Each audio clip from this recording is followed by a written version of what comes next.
नमस्कार, मैं हूँ चरण सिंह राजपूत और आप देख रहे हैं द न्यूज़ 15 बिहार। ऐसे ही जन स्वराज पार्टी के नेता प्रशांत किशोर ने नहीं कहा कि नीतीश कुमार चुनाव के बाद पलटी मार सकते हैं। ऐसे ही जदयू के जो विधायक हैं सरयू राय, उन्होंने नहीं कहा कि भाई गठबंधन तो तब टूटेगा जब गठबंधन होगा। एनडीए की कोई बैठक अभी हो नहीं पाई है। ऐसे ही जो भारतीय जनता पार्टी के पोस्टरों से नीतीश कुमार का फोटो गायब नहीं हो जा रहा है। ऐसे ही जदयू के कार्यक्रम में प्रधानमंत्री का फोटो नहीं दिखाई देता है। इसकी बड़ी वजह यह है कि टिकटों के बंटवारे में नीतीश कुमार जो ये मानकर चल रहे हैं कि नीतीश कुमार, जैसे आपने देखा विधानसभा में प्रतिपक्ष नेता तेजस्वी यादव और मुख्यमंत्री नीतीश कुमार के बीच में जिस तरह की बहस दिखाई दी, जिस तरह का नीतीश कुमार ने जो है तेजस्वी यादव पर हमला बोला और तेजस्वी यादव ने नीतीश कुमार पर हमला बोला कि भाई 20 साल की अपनी उपलब्धियां तो गिनाइए। और नीतीश कुमार ने कहा कि तुम बच्चे हो, तुम्हें क्या पता है, पत्रकारों से पूछिए, लोग घर से नहीं निकल पाते थे, जंगल राज था। लेकिन जिस तरह की गतिविधियां इस समय बिहार के विधानसभा चुनाव से पहले जदयू और भारतीय जनता पार्टी के बीच में देखी जा रही है, तो ये मानकर चलिए कि नीतीश कुमार जो हैं वो टिकट बंटवारे में बड़ा खेल कर सकते हैं। नीतीश कुमार जो हैं वो कहीं ना कहीं ये दबाव बना रहे हैं कि बड़े भाई की भूमिका में एनडीए में जदयू ही रहे। 122 सीटों से कम मानने वाले नहीं है नीतीश कुमार, जो जानकारी मिल रही है।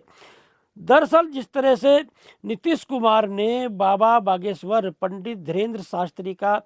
जो कार्यक्रम वो जो रद्द कर दिया, तो ये माना जा रहा है कि भारतीय जनता पार्टी जहां पर भी विधानसभा चुनाव होते हैं तो वहां पर धीरेन्द्र शास्त्री का जो है बाबा बागेश्वर का कार्यक्रम जो है वहां पर देखने को मिलता है। दिल्ली में जब विधानसभा चुनाव हुए तो विधानसभा चुनाव से पहले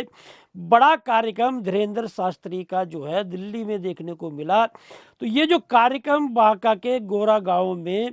जो प्राण प्रतिष्ठा कार्यक्रम था, जो चंडी महायज्ञ का कार्यक्रम था, तो ये माना जा रहा है कि चुनाव से पहले भारतीय जनता पार्टी के पक्ष में जो माहौल धीरेन्द्र शास्त्री बनाते हैं, जो बागेश्वर बाबा जो माहौल बनाते हैं, उसी के एक प्रयास जो है यह देखा जा रहा था, या इसी तरह का कार्यक्रम ये जो देखने को मिल रहा था। और वैसे भी खुद प्रधानमंत्री नरेंद्र मोदी जो है वो बाबा बागेश्वर के धाम पर हो आए हैं, उनकी तारीफ की है, छोटा भाई बोला है प्रधानमंत्री नरेंद्र मोदी ने धीरेन्द्र शास्त्री को। तो नीतीश कुमार की पुलिस ने ये जो कार्यक्रम रद्द किया और इस कार्यक्रम में जिस तरह से बाबा बागेश्वर का बयान आया, हालांकि पहले एक चर्चा ये चल उठी कि नहीं नहीं बाबा बागेश्वर आ रहे हैं, तो हाजीपुर पुलिस ने उसका खंडन किया और कहा कि ये अफवाह ना फैलाई जाए, जो लोग अफवाह फैलाएंगे उनके खिलाफ कार्रवाई की जाएगी।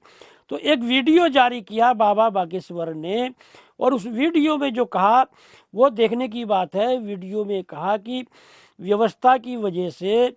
प्रशासनिक रोड़ा की वजह से, प्रशासनिक व्यवधान की वजह से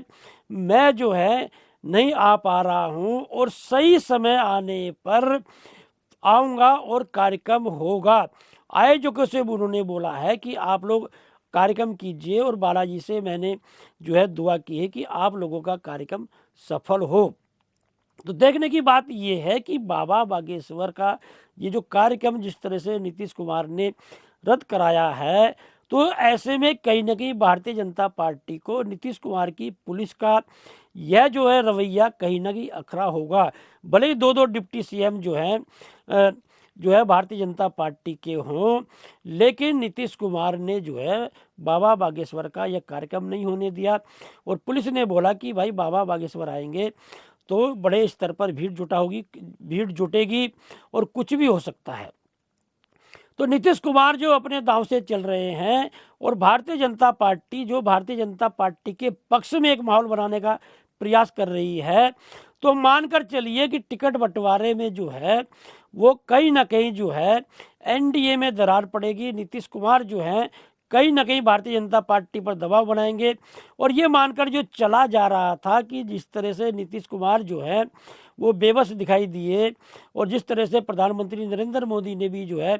कार्यक्रम में भागलपुर रैली में नीतीश कुमार की घोषणा नहीं की, भाई इन्हीं की अगुवाई में चुनाव लड़ा जाएगा और यही मुख्यमंत्री बनेंगे। हालांकि मनोहर लाल खट्टर को जो प्रभारी बनाकर भेजा था प्रधानमंत्री नरेंद्र मोदी ने, उन्होंने जरूर कहा कि भाई नीतीश कुमार जी की अगुवाई में ही उनके चेहरे पर ही चुनाव लड़ा जाएगा। लेकिन गृह मंत्री अमित शाह ने जो एक इंटरव्यू में बोल दिया था कि भारतीय जनता पार्टी का संसदीय बोर्ड तय करेगा कि मुख्यमंत्री कौन होगा, उससे अलग हटने से पहले तो केंद्रीय नेतृत्व कोई बोलने को तैयार नहीं था। अब तो बिहार का नेतृत्व भी यह बोलने लगा है कि भारतीय जनता पार्टी का संसदीय बोर्ड तय करेगा कि मुख्यमंत्री कौन होगा। इसी बीच में नीतीश कुमार के जो बेटे हैं निशांत, उन्होंने भी मांग की भाई जदयू एनडीए जो है घोषणा करे कि नीतीश कुमार जी के नेतृत्व में ही चुनाव लड़ा जाएगा और सरकार भी एनडीए की नीतीश कुमार जी के नेतृत्व में ही बनेगी। भारतीय जनता पार्टी का जो रुख देखा जा रहा है, जिस तरह से डबल इंजन की सरकार में नीतीश कुमार के फोटो गायब हो चुके हैं, तो मानकर चलिए कि महाराष्ट्र की तर्ज पर एकनाथ शिंदे बनाने की तैयारी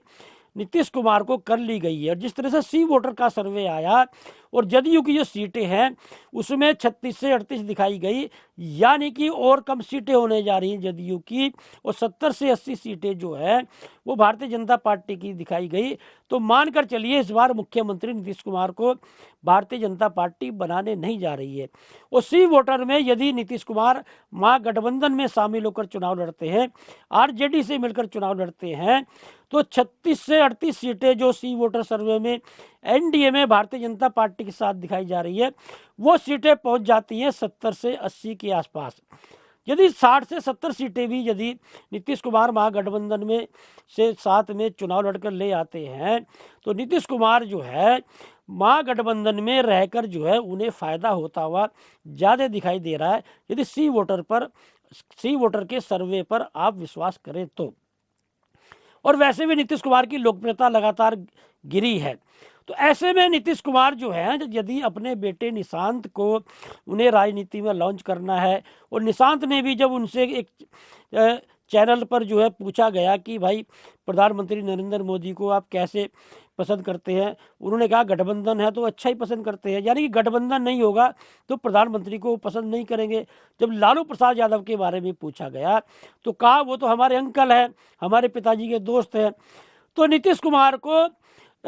यदि निशांत अपने बेटे को लॉन्च करना है, राजनीति में लाना है, स्थापित करना है, तो एनडीए की बजाय उन्हें जो है महागठबंधन में जो है शामिल कराकर महागठबंधन में जदयू जो है मिलकर चुनाव लड़कर जो है वो ज़्यादा सफल हो रहे हैं निशांत को शामिल करने, निशांत को राजनीति में स्थापित करने में।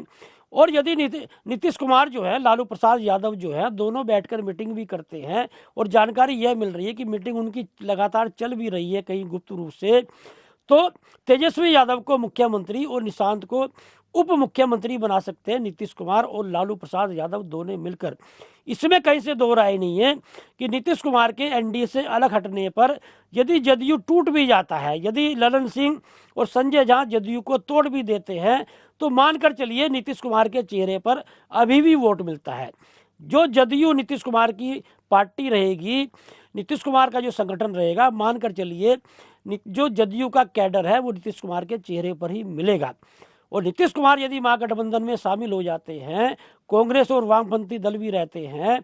तो ये मानकर चलिए नीतीश कुमार लालू प्रसाद यादव जो है वो पटकनी दे सकते हैं एनडीए को, भारतीय जनता पार्टी और उनके घटक दलों को। तो नीतीश कुमार ये जो दांव पर दांव चल रहे हैं, तो क्या नीतीश कुमार की सारी बातें भारतीय जनता पार्टी मान लेगी? क्या नीतीश कुमार टिकट बंटवारे को लेकर कहीं ना कहीं नाराजगी व्यक्त करेंगे? क्या नीतीश कुमार टिकट बंटवारे को लेकर पलटी मार सकते हैं? क्या प्रशांत किशोर जो बोल रहे हैं कि